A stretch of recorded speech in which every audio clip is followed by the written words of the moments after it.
उससे पहले हम कुछ की पॉइंट पे ध्यान देंगे। पहले तो सब्सिडी कितनी मिलती है, अप्लाई कैसे करना है, उसके बाद ऑन ग्रिड और ऑफ ग्रिड सिस्टम क्या होता है, और उसके बाद types of solar panels, means that आपको कौन से टाइप का सोलर पैनल बिठाना अच्छा रहेगा। ओके, उसके पहले अगर आप चैनल पे नए हैं तो सब्सक्राइब कीजिए प्लीज़। ऐसे ही वीडियो हम और डालेंगे, क्वालिटी वीडियो डालेंगे अगर आप सब्सक्राइब करेंगे तो। और एंड तक देखिए इस वीडियो को, आपके लिए बहुत अच्छा रहेगा। पहली चीज़ तो सब्सिडी के बारे में बोलेंगे। तो सब्सिडी जो रहती है 30,000 पर किलोवाट आपको दी जाएगी, और 2 किलोवाट तक के 30,000 पर किलोवाट है। उसके बाद सब्सिडी कम हो जाएगी, 3 किलोवाट के बाद में सब्सिडी कम हो जाएगी। लेकिन अगर आपको रेसिडेंशियल के लिए, बिल्डिंग के लिए अगर आपको सोलर पैनल बिठाना है और आपका जो यूजेज है वो कम है, जैसे कि आपको 150 यूनिट है या 100 यूनिट आता है बिल, तो आपको 2 किलोवाट मिनिमम आपको बिठाना पड़ेगा सोलर पैनल, और उसकी सब्सिडी आपको 60,000 तक की मिलेगी। ये बहुत अच्छी बात है। सब्सिडी के बारे में क्लियर हो गया। तो अप्लाई कैसे करेंगे, तो सिंपल बात है।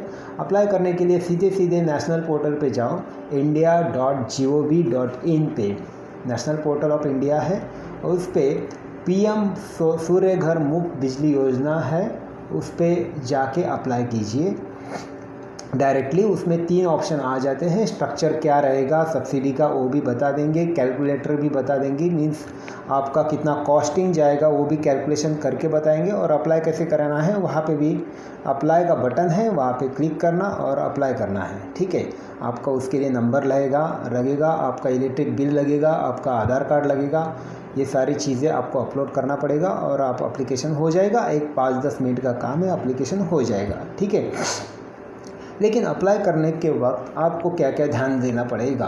पहली बात तो ये है कि आपका इलेक्ट्रिक बिल जो है अपडेटेड होना चाहिए, उसमें कोई भी आपका बिल पेंडिंग नहीं रहना चाहिए, अदरवाइज़ आपका एप्लीकेशन पूरा नहीं होगा। ठीक है, बिल पूरा भरा हुआ चाहिए, तभी आपका एप्लीकेशन पूरा होगा। ठीक है, उसके बाद एप्लीकेशन करना ये तो हो गया, ये आप साइट पे जाना और उस पर अप्लाई कर देना।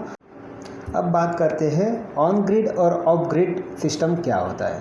देखिए, ऑन ग्रिड सिस्टम बोले तो विदाउट बैटरी चलेगा, और ऑफ ग्रिड सिस्टम बोले तो विद बैटरी चलेगा। It's very simple. ठीक है, ऑन ग्रिड जो है सिस्टम जो है वो डायरेक्टली आपको सप्लाई देगा घर को पैनल के थ्रू। अगर रात हो जाएगी, पैनल का जो सप्लाई हो जाएगा बंद हो जाएगी, इलेक्ट्रिसिटी जनरेट करना बंद हो जाएगा, और ऑन ग्रिड में बैटरी सप्लाई नहीं रहता है, बैटरी में जो स्टोरेज होता है वो नहीं रहता है। इसकी वजह से ऑन ग्रिड में वो बंद हो जाएगा बाद में रात को। ओके, मीन्स दिन में जहाँ पे भी उजाला रहेगा तभी ये आपका सिस्टम चलेगा, उजाला नहीं रहेगा तो सिस्टम नहीं चलेगा। ऑफ ग्रिड में क्या होता है, तो ऑफ ग्रिड में बैटरी सिस्टम रहेगा लग के। जब भी आपका रात के वक्त जो भी आपका यूसेज रहेगा वो बैटरी के थ्रू चलेगा, और दिन में आपकी जो सोलर पैनल जो भी जनरेट करेंगे बिजली वो शुरू होगा। ओके, ये हो गया ऑन ग्रिड और ऑफ ग्रिड। जनरली उसमें नेट मीटरिंग देते हैं वो आपको, इसके बारे में कुछ ज़्यादा सोचने का काम नहीं रहता। बैटरी का जो सिस्टम रहता है ऑफ ग्रिड सिस्टम, ये सिस्टम ज़रा महंगा जाएगा, क्योंकि बैटरी जो सेटअप है वो ज़रा महंगा जाता है, ऑन ग्रिड ज़रा सस्ता जाता है। ठीक है, वो आप जब अप्लाई करेंगे तो उसमें नेट मीटरिंग का ऑप्शन रहता है, वो करना पड़ेगा आपको, क्योंकि डायरेक्टली आपको इलेक्ट्रिसिटी बोर्ड से कनेक्ट करना पड़ता है। मीन्स दैट सपोज़ आपको अगर बिजली की आवश्यकता है और क्लाउडी एटमॉस्फेयर है या फिर रेनी सीज़न है, ऐसे वक्त में क्या होता है, तो ये बिजली ज़्यादा प्रोड्यूस नहीं कर सकता है, तो ऐसे वक्त में जो इलेक्ट्रिसिटी बोर्ड है आपको सप्लाई देगा। ठीक है, अगर आपका जैसे कि समर सीज़न है, समर सीज़न में ज़्यादा प्रोड्यूस करता है, तो अगर आपका ज़्यादा प्रोडक्शन होगा तो इलेक्ट्रिसिटी बोर्ड उसमें दोनों इसमें कॉम्बिनेशन करके आपका उसका जो जितना भी यूसेज होगा उसमें से माइनस कर देगा। ओके, तो ये नेट मीटरिंग सिस्टम चलता है उसमें। रही बात टाइप्स ऑफ सोलर पैनल की, तो टाइप्स ऑफ सोलर पैनल्स ये बहुत इम्पोर्टेंट चीज़ है। मैं आपको बता देता हूँ कि कौन से टाइप के सोलर पैनल रहते हैं, तो उसके हिसाब से आप देख लेंगे। सबसे पहला तो रहता है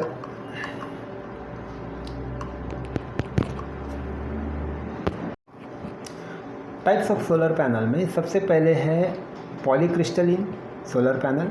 ये ब्लू कलर के आते हैं और ये इसकी एफिशिएंसी जो है 15 to 17% है। 15 से 17% इसकी एफिशिएंसी रहती है। कॉस्ट पर किलोवाट उसको 30,000 to 45,000 पर किलोवाट कॉस्ट जाता है इसका, ठीक है। और इसको स्पेस ज़्यादा लगता है, लेकिन वो इसकी ये लेस एक्सपेंसिव है, मीन्स दैट अफोर्डेबल है, आपको सस्ता मिलेगा ये, ठीक है। पॉलीक्रिस्टलिन जो भी सोलर पैनल रहते हैं। उसके बाद आता है मोनोक्रिस्टलिन सोलर पैनल। इसकी एफिशिएंसी अच्छी है, ये अच्छी क्वालिटी के रहते हैं। 19 to 22% इसकी एफिशिएंसी रहती है और इसका कॉस्ट भी ज़रा सा ज़्यादा जाएगा, 40,000 to 55,000 पर किलोवाट जाएगा, लेकिन इसका स्पेस कम लगेगा। इसको जब इंस्टॉल करेंगे तो इसका स्पेस बहुत कम लगेगा और इसकी एफिशिएंसी बहुत अच्छी है। उसके साथ में इसका लाइफ स्पैन भी अच्छा है। नेक्स्ट है मोनोपर्क जो है, मोनोक्रिस्टलिन जो सोलर पैनल है उसका ही एडवांस पार्ट है। इसकी वजह से उसका 1% से उसकी एफिशिएंसी बढ़ जाएगी। उसकी एफिशिएंसी रहती है 19 to 23%, जैसे 1-1.5% से इसकी एफिशिएंसी बढ़ती है। इसकी कॉस्ट भी उतनी ही जाएगी लगभग, लेकिन इसका परफॉर्मेंस अच्छा रहेगा मोनोक्रिस्टलिन से, ठीक है। तो ये हो गया मोनोपर्क सोलर पैनल। उसके बाद आता है हाफ कट। ये जो है अभी बहुत सारे जगह पे हाफ कट सोलर पैनल लगा रहे हैं। हाफ कट सोलर पैनल में क्या होता है कि जो भी शेडेड एरिया जहाँ पे रहता है तो वहाँ पे भी ये हाफ कट सोलर पैनल बिजली प्रोड्यूस कर सकते हैं। इसमें क्या होता है कि जो सेल्स है उसको कट किया हुआ रहता है, पैनल जो है उसको हाफ में कट किया हुआ रहता है, सो दैट ये लॉसेस कम हो जाए।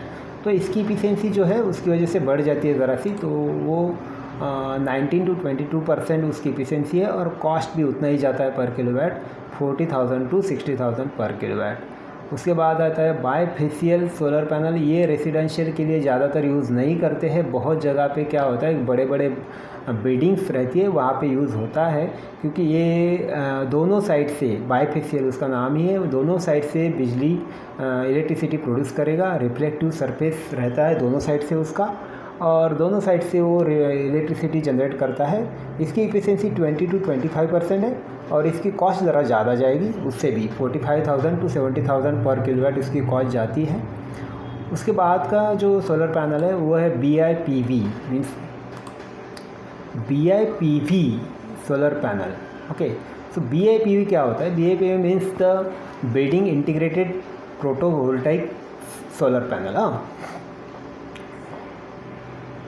बिल्डिंग इंटीग्रेटेड, इसका नाम ही है बिल्डिंग इंटीग्रेटेड। इसमें क्या होता है कि बड़ी बड़ी जो बिल्डिंग्स रहती है, मीन्स 10 फ्लोर बिल्डिंग है, 14 फ्लोर बिल्डिंग है, ऐसी बड़ी बड़ी बिल्डिंग्स में जहाँ पे कांच यूज़ करते हैं उसकी जगह पे ये BIPV सोलर पैनल यूज़ करते हैं। मीन्स दैट वहाँ पे इतनी जगह नहीं रहती, ऊपर टेरेस पे इतनी बड़ी जगह नहीं रहती कि सोलर पैनल बिठाए। सो दैट ये क्या कर सकते हैं, तो जो भी ग्लास रहते बिठाते हैं सामने से, तो वहाँ पे उसकी जगह पे ये BIPV सोलर पैनल बैठाएंगे। इसका भी लुक भी अच्छा रहेगा, एस्थेटिक लुक आता है, और बड़ी बड़ी सिटी में ही ये यूज़ होता है, टायर 1 सिटी में ही यूज़ होता है BIPV सोलर पैनल। इसकी एफिशिएंसी बहुत कम रहती है, 10 to 20% ही इसकी एफिशिएंसी रहती है, और इसका कॉस्टिंग भी बहुत ज़्यादा है, 70,000 to 1,50,000 पर किलोवाट जाता है BIPV का। और ये जनरली हम रेसिडेंशियल के लिए यूज़ नहीं करते, यूज़ ये बड़ी बड़ी बिल्डिंग के लिए करते हैं। उसके बाद है थिन फिल्म और फ्लेक्सिबल सोलर पैनल। ये फ्लेक्सिबल सोलर पैनल जो है ये बहुत जगह पे अभी यूज़ कर रहे हैं, जहाँ पे बड़ी बड़ी जो भी गाड़ी रहती है उसको ऊपर से ढकने के लिए, या किसी भी चीज़ पे जहाँ पे फ्लेक्सिबिलिटी होना, वहाँ पे हम यूज़ कर सकते हैं। फ्लोर पे भी कर सकते हैं, लेकिन इसकी एफिशिएंसी बहुत ही कम रहती है, 10 to 18% रहती है, और इसकी कॉस्टिंग भी बहुत जाती है। हर कहीं पे भी कर्व सरफेस रहेगा वहाँ पे हम फ्लेक्सिबल सोलर पैनल यूज़ कर सकते हैं, ऐसा कुछ नहीं है, ठीक है। So this is all about the types of solar panel. Video अच्छा लगा होगा तो आप सब्सक्राइब कीजिए, लाइक कीजिए और शेयर कीजिए। ऐसे ही क्वालिटी वीडियो हम और बनाएंगे, और कंटेंट के बनाने के लिए बहुत वक्त लगता है हमें, तो प्लीज़ हमें सब्सक्राइब कीजिए और शेयर कीजिए। Thank you.